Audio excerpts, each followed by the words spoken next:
এইটো চাব পাৰে আপোনালোকে, এইটো হ'ল ওলকচু আৰু ওপৰ ফালে এনেকুৱা।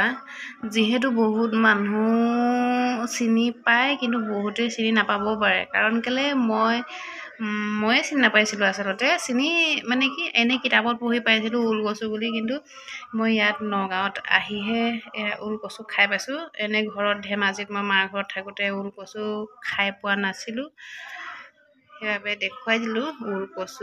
এইটো ওলকচু আৰু ওলকচুটো এতিয়া বৰ্তমান বনাবৰ কাৰণে এয়া কাটি কুটি ৰেডি কৰি ল'লে। এইখিনি হ'ল, এইটো মূঢ়াটো ইয়াত আছে যে, এইটো ৰুই দিলে আকৌ গজিব ইয়াৰ পৰাই পোখা ওলাব। গতিকে এইখিনি এনেকৈ থৈ দিব লাগে ওলকচু খাবলৈ।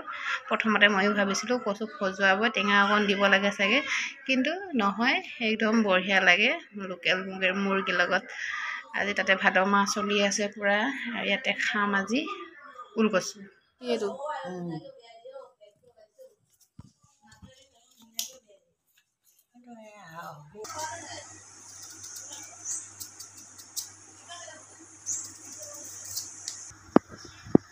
নতুন গজালে ওলালে।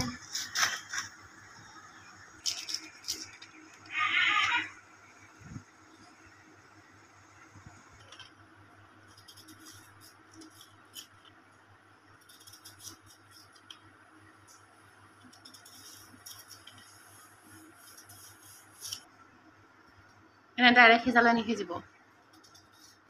সিজিব। বইল কৰি ল'লে মানে পানীখন গৰম কৰি ল'লে ভাল। আজি বনিছে ওলকচু আৰু লোকেল কুকুৰা।